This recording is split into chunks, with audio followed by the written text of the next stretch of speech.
lagi di rumah yang kurang lengkap, itu hanya kau orang bodoh saja. Bukan berarti kau tidur di rumah yang lebih sederhana, kau mati di sana, tidak juga. Jadi itu artinya untuk perumpamaannya begitu. Jadi mengapa kita tetap pilih kita di gereja Katolik, kita aman di sana, ya anggaplah ini rumah yang lengkap.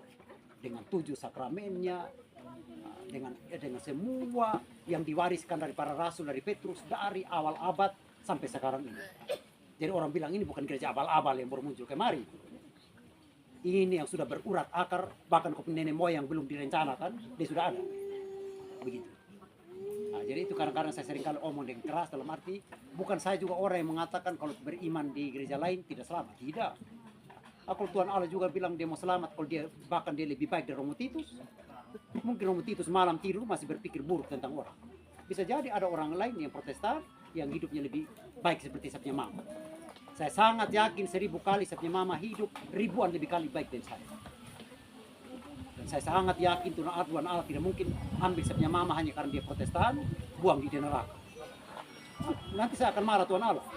Engkau tidak tahu kah gara-gara dia yang saya jadi imam. Kalau bukan saya punya mama, mana saya jadi imam. Jadi saya bertengkar dengan Tuhan Allah dulu. Kan begitu. Dia Tuhan Allah bilang, kau berhenti bertengkar, dia punya mama sudah di surga. Kan begitu. Sehingga sampai sekarang, sejak dia meninggal, sampai sekarang, saya belum pernah mimpi satu kali pun kalau dia datang nampakkan diri, anak tolong saya di neraka. Begitu. Apalagi saya sebagai imam, cara saya berterima kasih kepada saya punya mama, saya selalu sebut namanya setiap saya misi. Mama siapa yang tidak bergembira di dunia ini, dia punya nama terus didoakan setiap, bahkan termasuk sebentar ini. Ketika saya doakan Bapak Tun Lele, saya sebut saja mama juga. Siapa bisa lama? Janganlah ada yang bilang-bilang, karena Romo punya mama main Romo sebut-sebut. Lantas kau punya jasa apa memang sama saya? Saya punya mama lebih berjasa pada saya. Ya, jadi kadang-kadang kalau saya ngomong begitu, orang boleh diam sudah. Benar juga. Ya, jadi paling tidak itu Bapak Mama terkasih, saya hanya ingin tegaskan bahwa siapa yang hidup dengan benar, itulah dia yang dicintai Tuhan. Bukan soal karena dia Katolik, atau dia Protestan, atau dia Islam, tapi hiduplah dengan benar. Termasuk Bapak Tun Lele sudah mendukung membina anak-anaknya, cucu-cucunya, sehingga saya sendiri secara nampak mata keluarga dari Bapak ini keluarga yang orang gereja. Yang saya seringkali saya mau katakan orang-orang gereja. Bapak Patiengo yang sudah kenal dari saya supaya kalian tahu. Sebelum saya pindah di ADAT ini, Bapak Petrus Patiengo yang kepala goyang jadi. Yang sejak saya bertemu sudah goyang memang. Hampir 15 tahun lalu. Itu sudah jadi sahabatnya saya. Sehingga saya datang di sini, saya bahagia bisa bertemu lagi. Dia bahkan waktu itu saya tolong gara-gara masalah kayu. Saya waktu itu tugas di Kuskupan. Sebagai komisi Justice and Peace. Yang membantu umat kalau ada masalah dengan hukum. Saya sampai pergi di Kebubak ini untuk tolong Bapak Pino. Maka dia masih bilang sama saya, ya Romo, saya harap satu waktu Romo sampai saya punya rumah. Begitu itu. Siapa yang pernah tahu bahwa saya sampai benar di punya rumah? Di 15 tahun lalu. Kok siapa yang pernah akan bertemu dia punya anak yang Mama Berna, Clara dan lain-lain, seluruh keluarga. Waktu itu Bapak Petrus Patiengo yang saya bilang, bahkan saya agak jengkel juga waktu itu. Ini Bapak tua ini goyang terus yang ganggu saya. Jadi waktu dia omong waktu itu saya anggap saja itu hanya angin lalu saja. Saya bilang Romo nanti saya harap Romo kisah. Ya saya tidak lama ini saya mau pindah Kupang lagi. Begitu itu. Ternyata apa yang terjadi? Saya pindah Kupang 8 tahun di Kupang. Saya pulang di WT Bula 4 tahun. Ternyata Bapak Uskup bilang ke Andi-Ati. Saya sampai di Mangulinho, saya lihat ada orang satu yang duduk di belakang, kepala begini. Yang bukan rahasia itu Bernard. Dia Bernard bilang nanti Romo kalau bisa di Mangulinho, lihat di belakang ada yang goyang kepala, itu sudah kekasih. Lihat itu. Jadi itu saya bilang mau kita bilang karya Tuhan, apalagi yang kurang. Yang saya katakan ini warisan dari Bapak Tun Lele.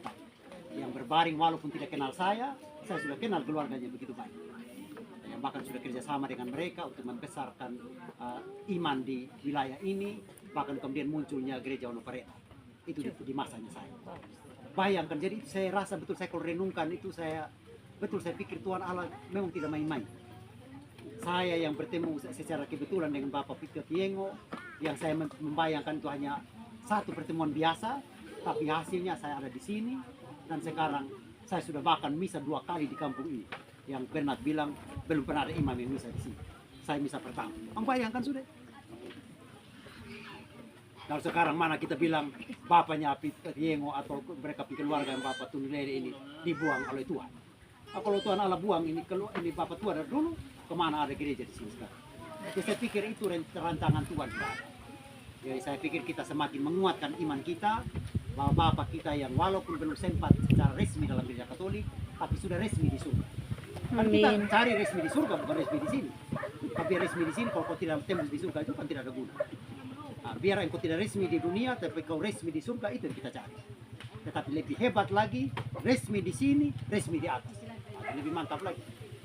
Nah, sehingga nanti ketika mati, Tuhan Allah tanya, dari mana? Mana Pereda? Ada bau gereja ke tidak? Akhirnya aku bilang, cium sendiri. Supaya Tuhan tahu, ini bau semen, bau balok, bau semcet, ini semua masih ada ini. Begitu. Sehingga Tuhan Allah bilang, Petrus jangan macam-macam, turun. Kasih masuk ini. Jadi saya pikir itu Bapak Mama terkasih, semoga kita tetap merasa bahagia, kita mendoakan Bapak Tunulele, dan semoga ini menjadi inspirasi bagi kita semua. Bahwa apapun yang kita lakukan Bapak Mama, walaupun kecil, tetapi sangat berguna untuk gereja, Tuhan tidak pernah akan menutup mata untuk kita. Bahkan untuk kita semua umat di sini, yang Tuhan sudah berkati juga dengan semua kelimpahan. Bahkan dari keluarga ini kita sudah punya 1 bidang tanah, gereja sudah dibangun, dan kita hanya membesarkannya saja. Karena itu kita berterima kasih juga kepada keluarga, kepada Bapak yang sekarang sudah dalam bentuk jenazah. Tetapi saya sangat percaya dia ada. Mungkin saya tadi khotbah dia tertawa-tertawa. Memang orangnya lucu. Memang kita semacam-macam supaya itu kita bisa tertawa dan supaya tetap sehat. Ya, jadi saya pikir Pak Mama itu ya, beberapa pikiran saya.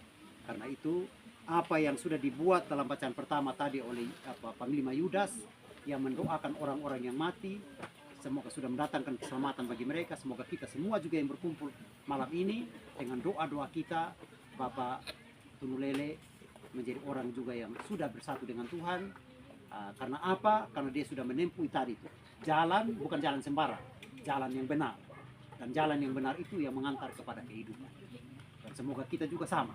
Kita semua tetap berada di jalan yang benar, jangan lari menyimpang lagi. Tinggallah sudah di jalan yang benar, lalu kemudian jalan yang benar itu yang akan membawa kepada kehidupan baik sekarang maupun yang akan